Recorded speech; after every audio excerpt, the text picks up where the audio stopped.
Hi everybody, welcome back to Let's Play Narcissu. I am, as always, the incredibly smart, handsome, talented, and amazing host for this game we're playing here. My name is DAVideo, and thank you all so very much for joining me. Alright guys, if you remember in the last part, we made it through the Emerald Sea, which was a part where we went to a gas station and we found out that Tatsumi has 50,000 yen and never shared any with us until like a second ago because she's a big meanie butt. Yeah, so we finally have money, we have a car going, we have escape, we're going somewhere. We don't know where, we're going somewhere. Alright guys, this chapter here is chapter 5, the number 1 route. Or is it route? I don't know. I call it route. I loved looking at maps. The number 1 route, continuing on forever, places unknown, and I loved cars because they could take me anywhere. But no matter how much useless trivia I gained, it was all in my imagination, relentlessly chipping away at reality and at my heart.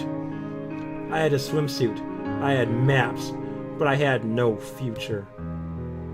There was a world outside my window, but it was nothing that I could touch.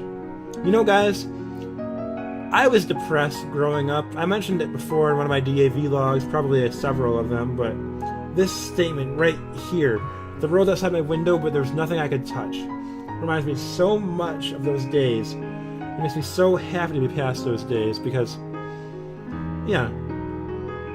Moral of this short story within a game I'm playing here, guys, is never give up. Never give up on yourself. If you're going through a hard time, I've been there too. You'll be alright, I promise. If I closed my eyes, I could go to a world without anything in it.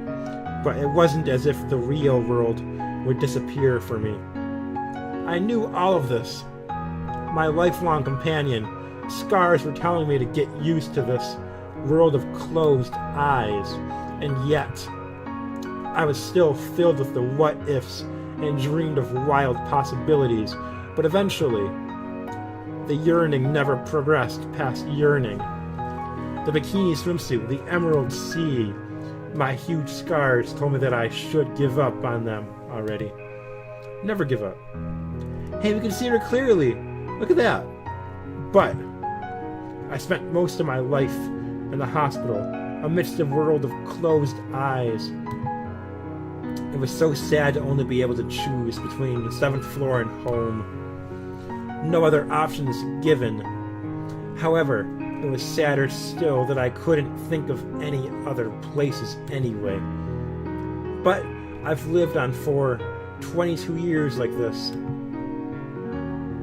So I let me do as I please. Just this once. When I murmured those words, I felt time, which should have been standing still, begin to move again. That day, my heart, which should have just been standing still, was in torment. January 26th, number 1 route, Hiratsuka. The silver coupe, whose hood reflected the clear blue skies of winter, wandering around as aimlessly as ever, but at least no more worries about gas or food. Soon enough, we came across a large intersection. I hadn't obtained her approval last night, but I was still heading west, regardless. The only problems were that I didn't know the roads at all, and it would be tough on our budget to take the tollways. Those were my thoughts as we drew near the large intersection. I was about to continue heading straight without a single thought when... The left turn here. Huh? Turn left. An abrupt request. Even as I wondered what was up, I turned left as she had requested, onto a very wide road. What was that about? ... This is the number 1 route. Go straight for now. For now? I was surprised by her sudden direction giving. We'd been together up until now, and she seemed to know just about everything. But This is the first time that she'd voluntarily given me directions. Could it be that you've decided you want to go after all? ... Well, you know, to the place we talked about? To Luigi Island? Is that bad? No, that's not what I meant at all. We were driving along without any purpose. I was floundering in search of some destination, and always enigmatic she was ever looking into the distance. So the words that had just come out of her mouth took me completely by surprise. It's not that I have any expectations. What? It's not like I want a swimsuit or anything. Just what do you think you're saying? ... Nothing at all. January 26th, number 22 route, Nagoya. The silver coupe shimmered with sunlight underneath the clear winter sky. We'd passed through the steep slopes and sharp curves of Hakone, and now we were in a much more relatively flat area. Guys, it's been like a minute, and this music right here, this one playing this second, is amazing. I love it. Oh god, the guitar is just fantastic. It's so peaceful. Hey, around where are we anyway? Aichi Prefecture. We'll be entering Nagoya City pretty soon. We were driving through to normal highways because we were on too limited a budget to use the tollways. I could never have done this alone, but thanks to her, we were making good progress. Her instructions, more accurate than any navigation system. I didn't know why I felt this way, but I could tell that we were on the right track. The next intersection turned onto number 22 route. Got it. I turned the steering wheel and changed lanes as I had been told to do. The scenery streaming past a window, the sights and sounds of a city that I'd never seen before, spreading to the north. And around the time when the wide open spaces around us had transitioned into urban neighborhoods. Hey, want to stop by there? Some family restaurant at the roadside of the highway. I pointed to it as I drove and kept talking. After all I've had is convenience store food all the way up until now, right? Of course, it wasn't as if we'd been subsisting on convenience store food, because we liked it. There was the fact that we had no money, and there was also the fact that we were on edge. But now we had a little money to spare. That's why I suggested it. After all, a family restaurant can be a nice change of pace, huh? Convenience store food is fine for me. She looked down a little as she said this, as if she were staring at her clothes or something. Oh, fair enough. Speaking of which, these clothes were way too big on her. Alright then, next up, how about stopping by that place? What do you mean by that? Look over on your side. That jeans stop over there. And there stood a jeans and casual wear wholesale chain store that I'd seen other locations of on the normal highways. JCPenney, nice. That kind of store isn't likely to be that expensive either. ... We're stopping in, alright. I'm stopping now. ... No reply, but no resistance either. It might well have been that it would be better for me to think of her non-replies as answers to the affirmative, or something. We went into that store. She peered curiously around the two huge floors of the place, looking into every single corner there was. She was as without words as she has always been, and she might not have looked much different from her usual. But this is a little different from the way she was when she was watching that boring TV that reflected nothing. She examined item after item of clothing and seemed to be considering the prices. And then, whenever she tried on a new outfit, she'd come running up to me and What do you think? What do I think? I think that it looks pretty good on you. ... It isn't weird? No, I don't think so. And in this fashion, she tried on outfit after outfit, coming to show it off to me every single time. She did not once smile or let any facial expression out, but it seemed to me that she was somehow happy about this. Alright, have you decided? Yeah, I'm going with these. Saying this, she showed me her final outfit, a pretty shirt and a short skirt. What she'd selected did make her look like a middle or high school student, but she seemed to be pleased enough. Now, if memory served, she told me in the past that she was older than me. But no matter how I looked, that just didn't seem true. Such the opposite, in fact, that I couldn't help but smile. But you know, maybe it would be better if that skirt were a bit longer. What? Oh, no. I'm not saying it doesn't look good on you at all. See, it's cold, you know, and in that kind of outfit, I'll be fine. I'll bear with it. When she spoke these words, I saw a little bit of pink rise to her pale face. For a girl who always kept herself absolutely emotionless, could it be that she was blushing?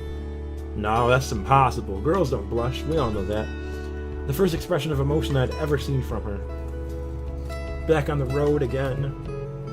The somewhat noisy silver coupe speeding along underneath the high heavens of winter. Got number 21 route next. Got it. She was acting as the navigator as usual. In no time at all, we had entered Gifu Prefecture. But if this were as usual, she'd only be looking out the window at nothing. But now, she was checking herself in the side view mirror over and over, as if well pleased. Checking herself in that mirror as if she didn't want me to catch her doing it. What is it? Well, it looks like you're pretty happy with those clothes. That's me talking. That's all. ... Not really. It's nothing like that. With that, she stopped looking at the side view mirror. But after a little while, she started checking herself out again, as I watched. So there were awful cute things about her as well. And even if it was something as small as this, as normal could be, I found it very cute.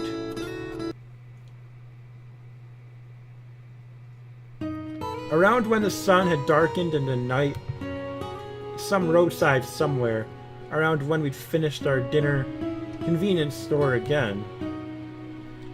I wonder what's happened since we left. The white vinyl ID bracelet hanging loosely around my wrist. I murmured those words as I looked at the inscriptions, my blood type and name, and then the name of the hospital. Do you think they're in any uproar?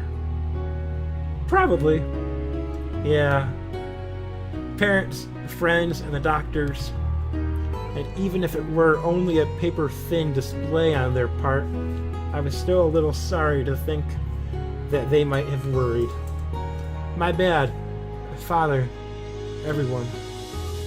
I did something selfish without consulting anyone. Say. What is it? When you first learned that you were going to die, did you cry? ... I was instantly shocked by her sudden question, and then I was silent as I pondered upon it for some time. Come to think of it, I don't think I cried. Then did you curse fate, asking, why me? I don't remember doing that either. At first, I couldn't believe that it was actually happening, as if it weren't part of reality at all. But maybe, or just maybe, I did feel something. A little. One of my buddies from a technical institute bought a new car, and he was complaining about how he'd had to take out huge loans. some got their first jobs. Others were still in school. Some had children. Others got dumped by their girlfriends. But I had no future. So in truth, I think I did wonder why it had to be me. Even if I told myself that this was fate, I think I did feel as if I couldn't accept that. Then, how about you? Me? Yeah, did you cry or curse fate? ... I was fine. And why? Because I never hoped for anything from the very beginning. Because I had given up. Is that so? No way to despair if you've given up from the beginning. No fun to turn your back that way, but no difficult either. But I couldn't help but feeling that it was just too sorrowful that way. Or could it have been that, in her case, there was no other possible course of action? I saw in a movie some time ago that wolves don't live more than 3 years. Huh? Wolves? She abruptly changed the topic on me. But donkeys live for 9 years or more. Why was that? Why 3 years for wolves and 9 years for donkeys? Donkeys live on because they're useful. That's apparently the way it is. She murmured these words as she looked out the window, impassively. So is this the thing that she told herself? To resign herself to abandon herself to her fate? The midwinter sky at sunset. Our progress straight through number 21 route. The flickering white specks dancing in the twilight sky. It was starting to snow and snow hard. Is something the matter? Yeah, it's snowing. And sure enough, it looked like there was snow covering the roadsides. I had no idea when we'd entered a region of heavy snow, but as far as the eye could see, everything was draped in white. Sounds like my home in winter. This was somewhat concerning. It's not bad. As far as I could tell, these tires weren't of the studless variety. If we ran into any snow heavier than this, it was likely that we were going to be in trouble. Hey, does it snow here a lot? Huh? See, if it snows much more than this, it'll be tough. ... There wasn't any snow on the road right now, but it would be no surprise to encounter frozen road segments from here on out. And given that, it could very well become necessary to equip tire chains, something they hadn't gone over in training. So, do you know? After this, Sekigahara.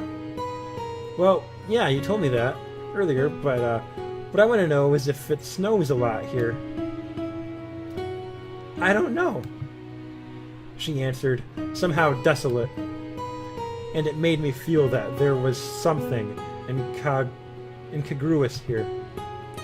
For someone who knew the roads this well, who knew just about everything about this car.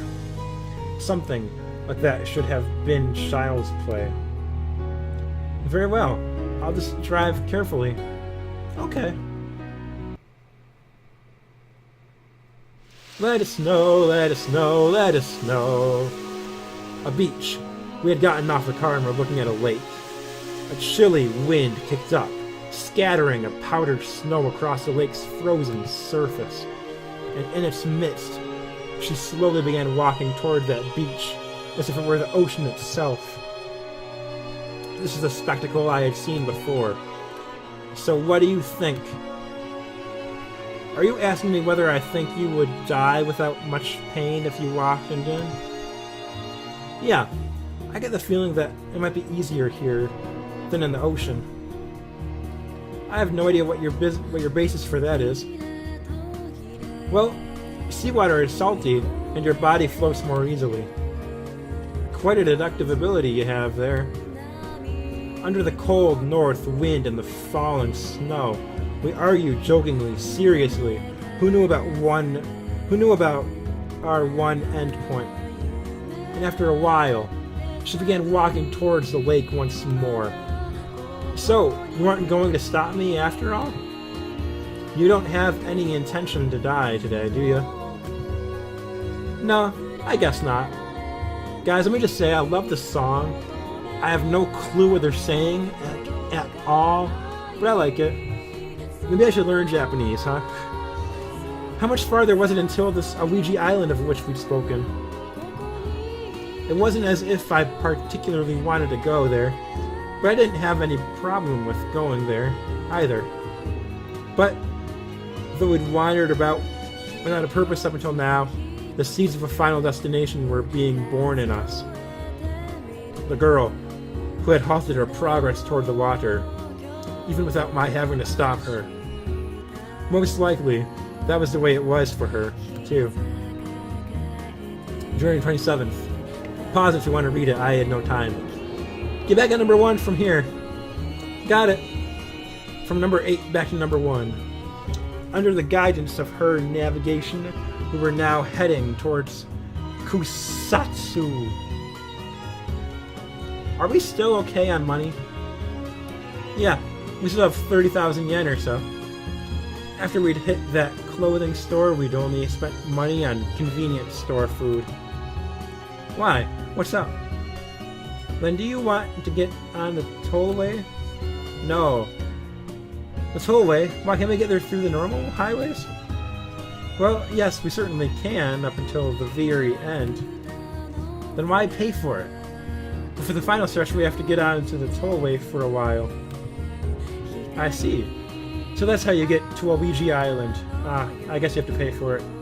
I didn't know it that well, but apparently in order to get there, we'd have to cross some bridge called Sato or something.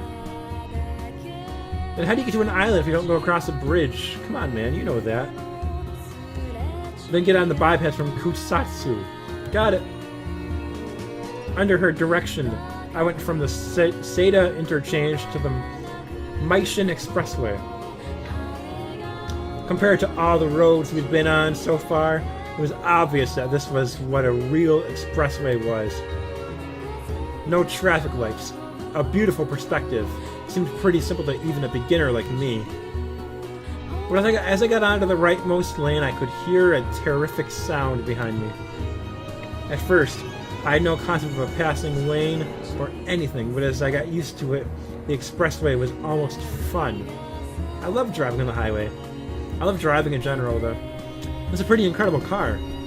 Some car was passing us by at a terrific speed, and without thinking, the two of us exchanged glances. And sure enough, from our passenger seat, she was looking somewhat different from usual. Well, usually she'd been staring out the window into the distance. Today she was looking around at other cars with great interest. Speaking of which, she knew a lot about cars for some reason or another, didn't she? I pointed at the car that had just blown past us. Hey, what kind of car is that? ... A quiz to pass the time, see? Toyota Celica GTS. And the one we just overtook? Citroen Xterra. Wow, you know a lot. To tell the truth, I didn't know whether she was right or not. But it was real pleasant to hear her words coming from her usual silent lips. So I kept plying her with questions. The blue one is a Mazda Unis, and the red is an Alfa Romeo. Are those even real cars? As I know nothing about cars at all. I know how to drive, but I don't know what makes a good car from a bad car. So, if those are real cars, let me know, guys, because I've never heard of them. She even told me about the two cars that were just passing us now. But I'm willing to bet you won't know what that is. I pointed to a truck, not a car, as I spoke. I wanted to see a little perplexity seep into that expressionless face of hers. Where did the music go, guys? I miss it. ... So you don't know trucks that well, then. Nissan Atlas 10. Oh, wow. You're incredible, you know that?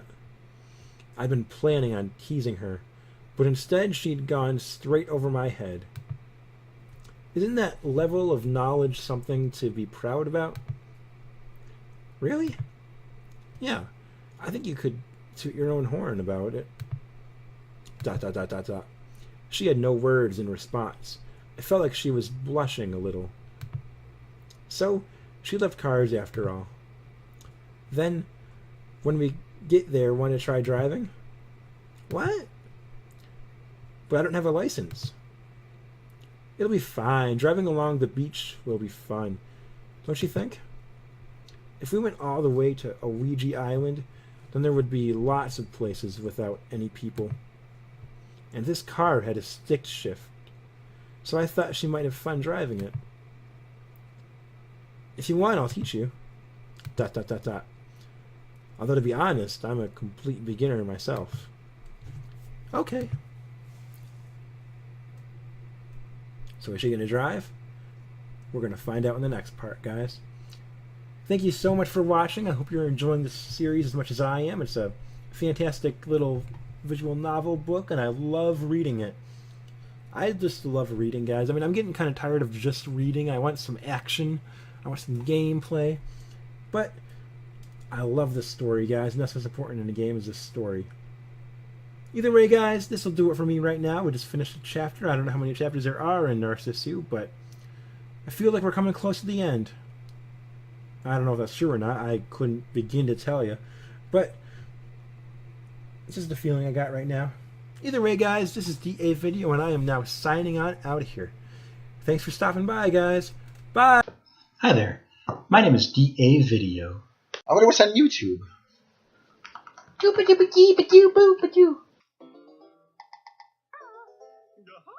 Whatever happened to Donkey Kong?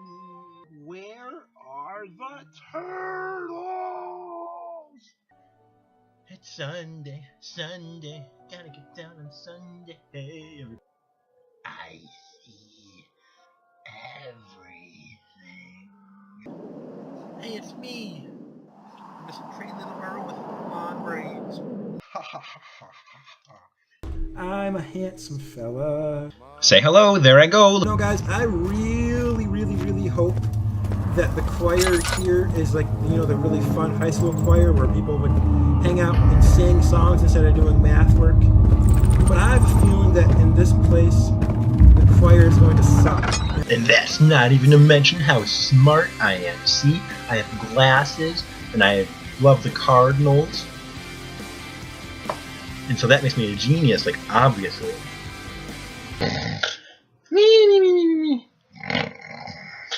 Look out, crying for Zom.